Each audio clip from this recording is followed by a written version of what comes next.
Buenos días, mis queridas hermanas, mis queridos hermanos de la primera iglesia bautista de San Antonio de los Altos. Para mí es un verdadero privilegio poder estar aquí en esta mañana para discutir el tema que nos corresponde hoy de los estudios que hemos venido haciendo del Sermón del Monte, contenido en el libro o el Evangelio según Mateo. Como ustedes saben, hace un mes atrás estuve muy mal. Me llevaron bastante enfermo a la clínica y allá me diagnosticaron COVID y como tal me trataron, una semana hospitalizado, pero gracias al Señor que me dio otra oportunidad y salimos de ese cuadro con la aplicación de todas las medicinas, incluyendo las que está distribuyendo el gobierno, que fabrican aquí en Venezuela, que se llama Remdesivir, que cura radicalmente ese mal. A mí me pusieron 3 dosis de ese medicamento y gracias al Señor salí ya sin ningún problema. Que el Señor les bendiga, hermano. Para iniciar el estudio de hoy, que está contenido en Mateo, capítulo 5, 27 al 32, hemos venido estudiando el tema de los valores del reino para los discípulos y, por supuesto, basado en el discurso del Señor que llamado el Sermón del Monte. Nos toca hoy, como les dije, el tema contenido en el capítulo 5, versículos 27 al 32. Perdón, el tema principal es el adulterio, pero no podemos hablar del adulterio sin hablar del matrimonio. Entonces por eso vamos a tratar de enfocarla de manera muy sucinta estos dos temas. Ya hicimos un estudio más amplio cuando estudiamos el libro de Marcos, capítulo 10, y seguramente lo vamos a estudiar más ampliamente en este mismo libro de Mateo, en el capítulo 19. Pero hoy lo que nos toca es el adulterio y el divorcio. Está contenido, como le digo, en el capítulo 5 del Evangelio según San Mateo. El Señor hace aquí una explicación muy rápida, muy sencilla, muy sucinta de los dos temas. Seguramente lo vamos a ver, como le digo, lo vimos más ampliamente en Marcos, seguramente más amplio en Mateo 19. Aquí el Señor le va a hablar de los discípulos acerca de el divorcio, para que los discípulos puedan entender qué es el divorcio y por qué el divorcio, pero primeramente vamos a tratar el adulterio, que por supuesto, si no hay matrimonio no hay adulterio, habría más que todo una fornicación en una pareja que tiene relaciones sexuales sin casarse.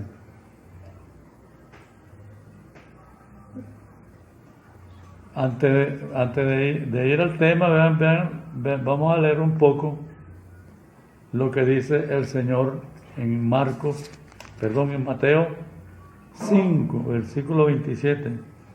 El Señor dice: oísteis que fue dicho, no cometerás adulterio.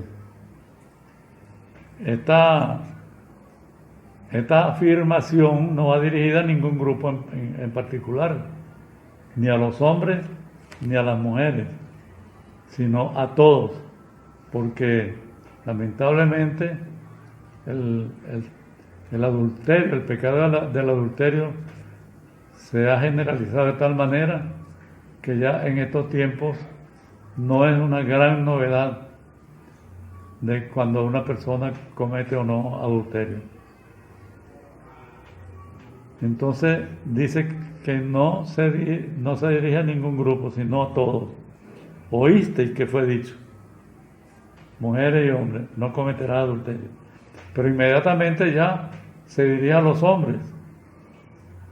Pero yo os digo, dice el Señor, cualquiera que mira a una mujer para codiciarla, ya adulteró con ella en su corazón. Ahora eso es para los hombres nada más. No, también las mujeres miran con codicia a un hombre que de buen parecer y que le caiga bien, y a lo mejor lo codician.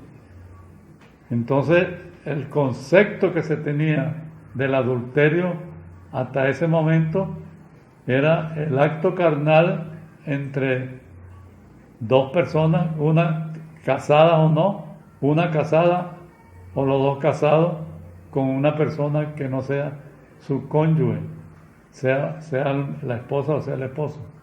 Hasta ese momento eso era el criterio que se tenía del adulterio, el acto en sí mismo. Pero aquí el Señor amplía esta explicación para darle un verdadero sentido de lo que es realmente el adulterio.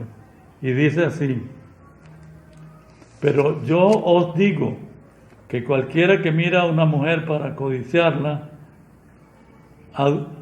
ya adulteró con ella en su corazón. Pero esto también es aplicable a las mujeres, como dijimos.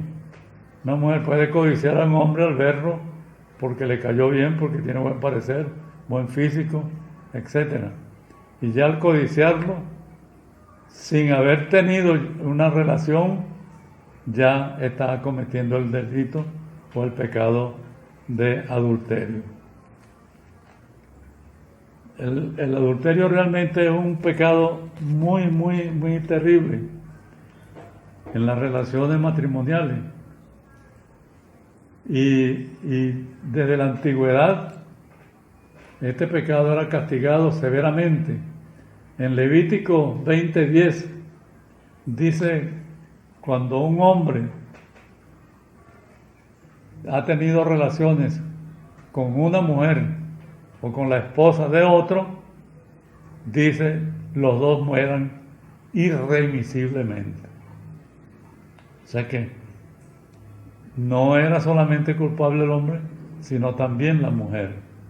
Por eso extraña cuando aquella turba se le presenta al Señor que está escribiendo en el suelo y le traen una mujer. Esta mujer fue encontrada en el acto del adulterio y la traemos aquí para ver qué dices tú. Pero si nos aferramos lo que decía la ley en Levítico, que ambos morirían irremisiblemente, la pregunta normal hubiera sido del Señor: ¿y el hombre dónde está? ¿O es que la mujer estaba cometiendo el adulterio ella sola? No, los dos eran culpables, pero por el machismo que existía en la época y que perduró por mucho tiempo, por muchos siglos, entonces, bueno, culpan a la mujer y no al hombre. Y el Señor lo que le dijo: bueno, el que se sienta libre de pecado, que tire la primera piedra. Y ya conocemos el resultado.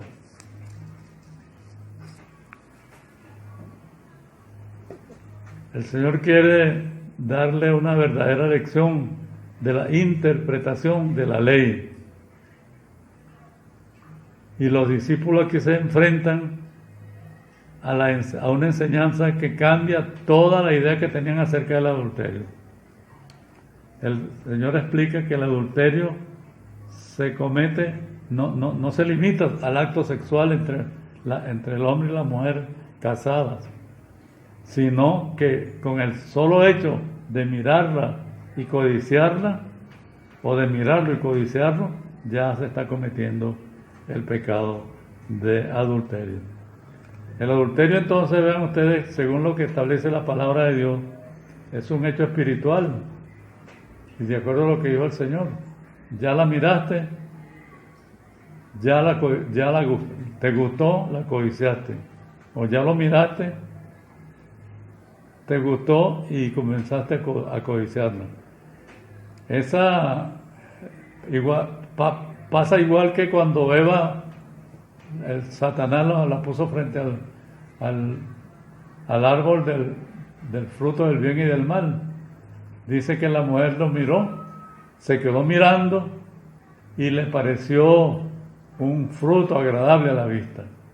Bueno, eso es lo que ocurre y a eso lleva Satanás a las personas, a que les guste y van alimentando en su corazón, en su mente, en su pensamiento. Es un acto espiritual más bien.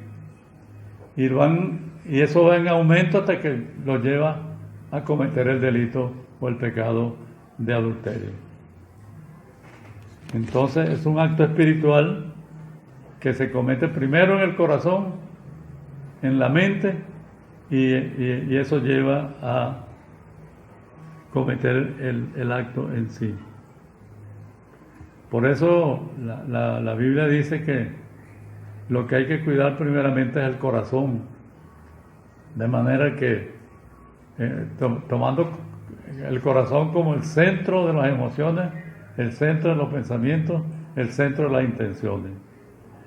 Proverbios 4:23 dice: sobre toda cosa guardada, guarda tu corazón, porque de él mana la vida. Entonces lo primero que tenemos que guardar nosotros, hermanos y hermanas, es el corazón, para no caer en esas tentaciones. El propósito de Cristo al usar estas fuertes palabras es llamar la atención de lo terrible del pecado. Y para decirlo, que ante una situación de esta hay que tomar medidas radicales. Y dice: si tu ojo derecho te es ocasión de caer, sácalo y échalo de ti, pues mejor es que se pierda uno de tus miembros y no que todo tu cuerpo sea echado al infierno. Y si tu mano derecha te es ocasión de caer, córtala y échala, pues mejor te es que se pierda uno de tus miembros y no que todo tu cuerpo sea echado al infierno. Aquí el remedio entonces es la amputación. Aquí el remedio es cortar radicalmente con lo que te está llevando a la intencionalidad de cometer ese delito. Aquí el Señor usa un lenguaje figurativo. No es que la persona tenga que sacarse el ojo o cortarse la mano, porque le queda un ojo y con ese ojo también mira y puede codiciar. Y si le queda una mano, con esa mano puede pecar también. Entonces lo que está diciendo y tratando de enseñar al Señor es que realmente todo sacrificio menor se compensa cuando un provecho mayor está en juego. Aquí es lo que está en juego, el beneficio mayor es entrar al reino de los cielos. Es la entrada al reino de los cielos. Y cualquier sacrificio menor que puedas hacer para lograr ese fin, debes hacerlo. Ahora, nosotros, en estos tiempos, antes los hombres eran los que cometían generalmente ese pecado. Pero en estos tiempos, hermanos, hemos llegado al extremo de que el adulterio en las mujeres está igualando al adulterio en el hombre. No hay casi diferencia. Yo, primero como funcionario, como policía de alto nivel, y después como abogado, me ha tocado tratar muchos casos. Y cuando uno confronta a una mujer, por ejemplo, bueno, la denuncian allá. Bueno, es que él tenía una mujer por ahí, yo no me voy a quedar atrás, tengo que vengarme. Esas son las expresiones de hoy día. Y entonces, si él tiene el derecho, yo también tengo derecho. A eso hemos llegado. Pero realmente el adulterio es un pecado terrible. Hebreos 13:4 dice: honroso sea en todos el matrimonio y el lecho sin mancilla. Dice Proverbios 6 que el hombre que comete pecado es falto de entendimiento. Y en 1 Corintios 1:9, ¿qué dice? No erréis, ni los tramposos, ni los ladrones, ni los adúlteros, ni los fornicarios, ni los homosexuales heredarán el reino de Dios, el reino de los cielos. Entonces, desde aquella época ya era considerado un pecado demasiado fuerte, y había castigos también demasiado fuertes para cortar definitivamente eso en el pueblo de Israel, y por supuesto muchos pueblos lo siguieron. Ahora, ya dicho esto, como decía, vamos a tratar de manera muy sucinta, pero en estos tiempos hay una manera muy sutil que induce a las personas a cometer el delito de adulterio, el pecado de adulterio, y son las redes sociales. Empiezan la amistad, y empiezan el chateo, y empiezan a decirse cosas, y cuando acuerdan están cometiendo ya, sin haber realizado el acto, están cometiendo el pecado de adulterio. Entonces, cuando el Señor usa esa palabra tan fuerte, lo que nos está diciendo es que hay que mutilar toda y apartarlo de nosotros, toda situación que pueda invitarnos o pueda tentarnos a cometer ese pecado. Si son las redes sociales, si hay una amistad que ya hay una cierta inducción, hay que cortarla. Si te invitaron a salir con una persona que tú sabes que te está tratando de tentar, sea hombre o sea mujer, porque antes los hombres eran los que tentaban a las mujeres, ahora las mujeres tienen la libertad también de tentar al hombre. Bueno, córtala, eso mutila eso, apártalo. Tiene que ser un corte radical para que nos evitemos llegar a caer en esa situación de caer en el adulterio, porque como dijimos, no es el acto en sí, sino ya la intención. Y hay situaciones en que en los chats se presentan escenas terribles de hombres y mujeres para tentar a la otra persona a caer en el deseo sexual. Eso hay que cortarlo radicalmente y definitivamente, apartarlo definitivamente de ti. Continuando en el discurso, aquí mismo en el Sermón del Monte, en el versículo 31, habla del Jesús y el divorcio, lo que dice el Señor acerca del divorcio. También fue dicho, cualquiera que se repudia a su mujer, dele carta de divorcio. Pero yo os digo que el que repudia a su mujer, a no ser por causa de fornicación, hace que ella adultere, y el que se casa con la repudiada comete adulterio, y la que se casa con el que repudió a la mujer también comete pecado de adulterio. En el Antiguo Testamento había un principio establecido. En el Deuteronomio 24:1 habla en la ley de Moisés. Vean lo que dice: cuando alguno tomare mujer y se casare con ella, si no le agradare por haber hallado en ella alguna cosa indecente, le escribirá carta de divorcio, se la entregará en su mano y la despedirá de su casa. Esa expresión indecente fue llevada en algunas traducciones a algo vergonzoso. Dice, si encuentra algo vergonzoso. Ahora, yo creo, analizando la historia, esa esa palabra de hallar algo indecente en la mujer, yo creo que se trata de la virginidad de la mujer, porque el que se casaba con una mujer, y eso duró hasta el siglo pasado, el que se casaba con una mujer esperaba que fuera una virgen con la que se estaba casando.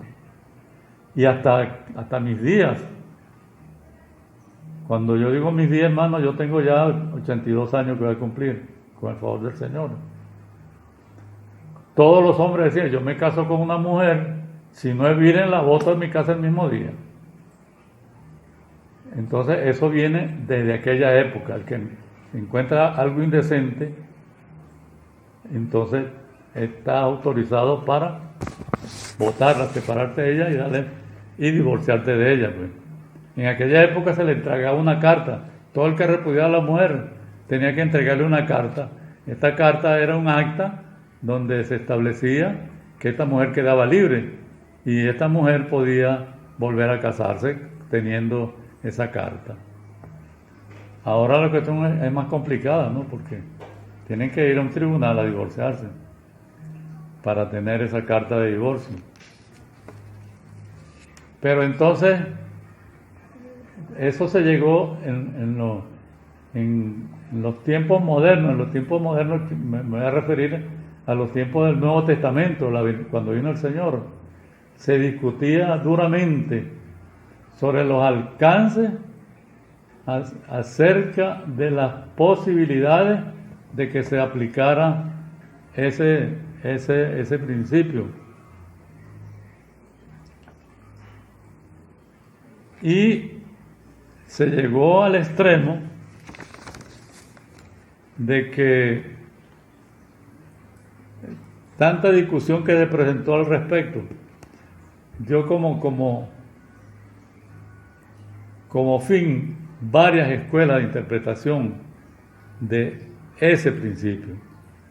Lo más conocido y lo más seguido fue el del rabí, escuelas rabínicas, la escuela del rabí chamán, que era una escuela rigorista, legalista, y en esta escuela se admitía solamente el adulterio o una situación sexual indecente para que pudiera caber la posibilidad del divorcio. Pues.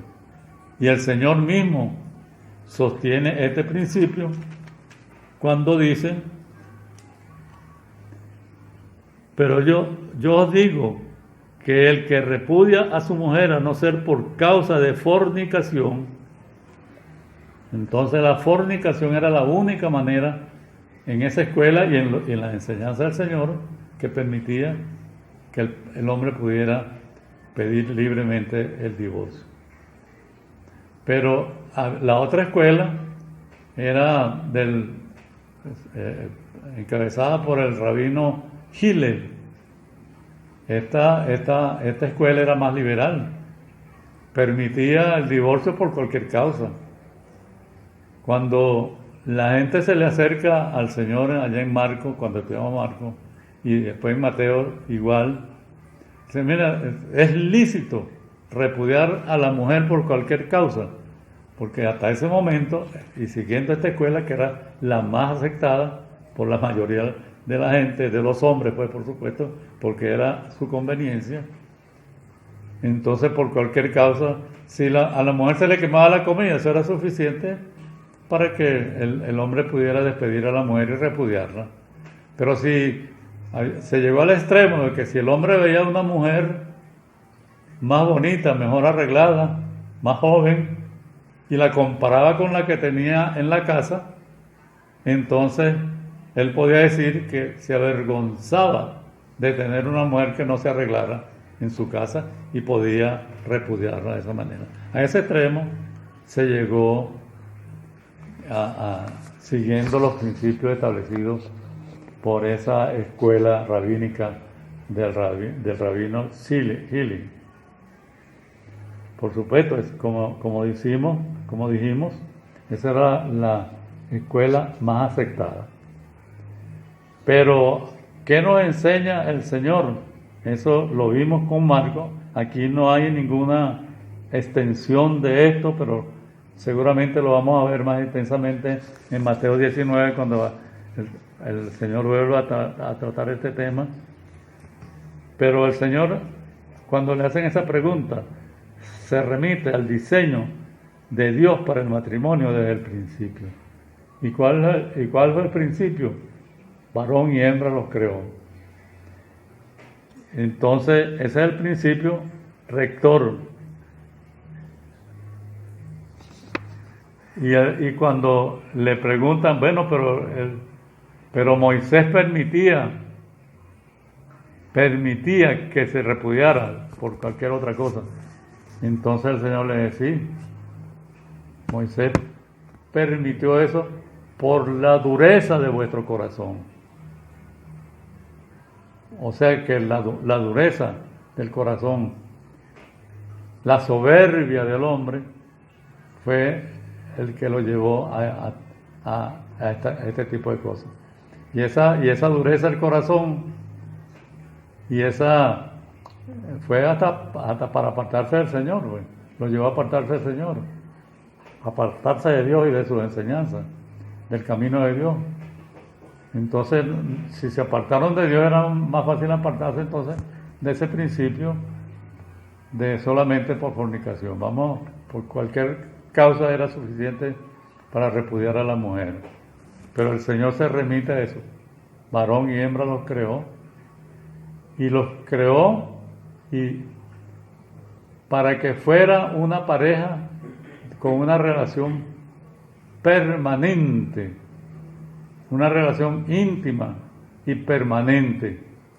Ese fue para que formaran familia, para que criaran familia, para que se cumpliera el mandato primero que le dio el Señor a la primera pareja: creced y multiplicaos y llenad la tierra. Entonces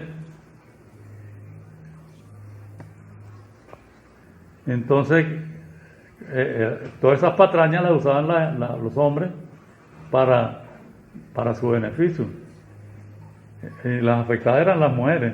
Ahora la mujer podía repudiar a un hombre descuidado, grosero, desalmado, infiel, ¿no? La mujer no tenía derecho. La respuesta de Jesús, como digo, apeló a lo que Moisés dijo desde el principio. Y mostró en esa respuesta, que lo vamos a ver con más detenimiento seguramente, es que todas esas rupturas se deben, y esos rompimientos del vínculo matrimonial, a la dureza del corazón y la soberbia del hombre. El principio rector es que lo que Dios unió no lo separa el hombre. Mateo 19:6, Marcos 10:9.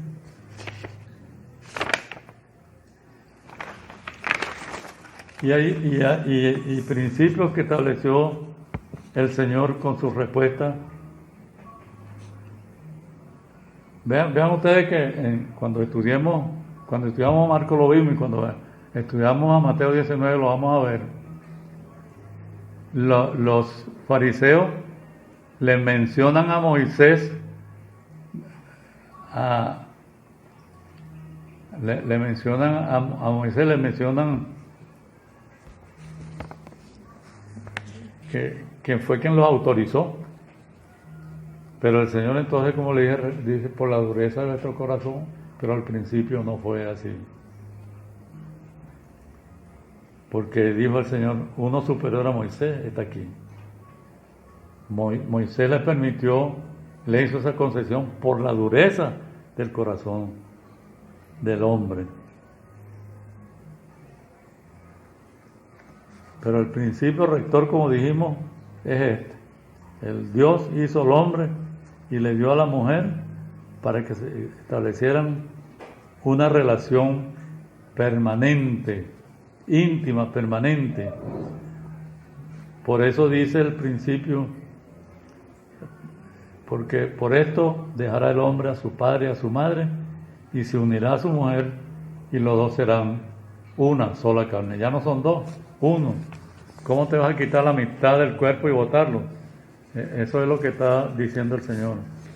Y como conclusión de todo esto, tratado de manera muy rápida, podemos sacar algunas conclusiones y con esto finalizamos.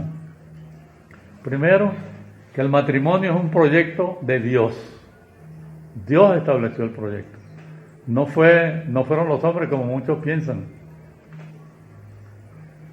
En segundo lugar, la unión y el matrimonio es entre un hombre y una mujer. ¿Cuántos países a hoy día no han aprobado el matrimonio igualitario como una gran cosa? Matrimonio entre hombre y hombre y mujer. El matrimonio debe ser, y eso debe ser sine qua non entre un hombre y una mujer para dar cumplimiento al mandato de Dios, llenar la tierra, crecer y multiplicar y llenar la tierra. Aquí mismo en Venezuela, hermano, para que ustedes sepan, en esa Asamblea Nacional hay grupos que están luchando para que se discuta el principio de una ley que quieren que lleve a lo que han llevado muchos países, a aprobar el matrimonio igualitario. Y eso no es de ahora. En la década del 70 hubo un movimiento fuerte sobre esto. Y llevaron ese proyecto de ley y lo iban a comenzar a discutir. Y el pueblo evangélico en esa oportunidad se movilizó y se reunieron cientos de miles de firmas y fueron llevados al Congreso por los representantes más conspicuos del pueblo evangélico, y eso frenó la discusión de esa ley. Ahora están otra vez tratando de que se discuta, claro, pero conocemos cuál es la situación. Hay muchos interesados, tanto hombres como mujeres, en que esto se realice, porque hay hombres y mujeres que son homosexuales ahí en la asamblea, aunque ustedes no lo crean. Y entonces esos son los que están luchando para que se llegue a cometer esa atrocidad de aprobar una ley que permite el matrimonio igualitario entre hombres y mujeres. El tercer principio es que la unión es superior a los vínculos paternos. Por eso dice, por esto dejará el hombre a su padre y a su madre, y se unirá a su mujer y serán una sola carne. El otro principio es que no hay una ley humana que esté por encima de la ley de Dios. Y el quinto principio es que la decisión unilateral de alguna de las partes no puede llevar al divorcio. Como si la otra persona no fuera persona o fuera ella, esa persona, dueña de la otra. No, hay igualdad entre el hombre y la mujer y tienen los mismos derechos. Pero, ¿por qué tantos divorcios? Porque, como dijimos en una oportunidad, no hay un verdadero amor que perdure, sino la gente se casa a veces de un día para otro, impulsado por las emociones, impulsado por las sensaciones, impulsado por la pasión. Y muerta esa pasión, ya se acabó lo que había, y entonces ya no puede ver a la otra persona. Por eso es que hay tantos divorcios hoy día, y cada día se facilitan más las cuestiones. Cuando yo estudiaba Derecho, por allá antes del año 70, en el Código Civil, hablando del divorcio, de las causales de divorcio, en el artículo 185 estaban establecidos 7 causales. Y esas causales no admitían ninguna interpretación, eran radicales y eran taxativas. Ya pasado un poco más de tiempo, entonces se le agregó un nuevo artículo a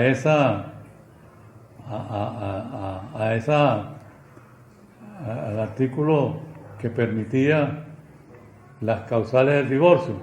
Y entonces ese artículo le pusieron artículo 185A, que permitía que muchas personas que tuvieran más de 5 años, ese era el requisito fundamental, el requisito que tuvieran más de 5 años separados, podían pues solicitar el divorcio. Cualquiera de las partes podía solicitar el divorcio. Pero ahora se llegó a otro extremo. No hace mucho, la Corte Suprema o el Tribunal Supremo de Justicia amplió ese 185A y ya no es solamente porque tenga más de 5 años separados, no, ahora se permite causales que no existían, que si incompatibilidad de caracteres. Yo leí una demanda que me trajeron como modelo, donde se puso como causal el desamor, o sea, ya no nos queremos, vamos a separarnos, y con eso fueron al tribunal y el tribunal sentenció a favor de ellos. Entonces, cada día es más fácil romper ese vínculo que es tan sagrado, tan beneficioso y tan espiritual como fue la unión del hombre y la mujer que creó Dios desde el principio. Bueno, hermanos, que el Señor les bendiga. Muchas gracias.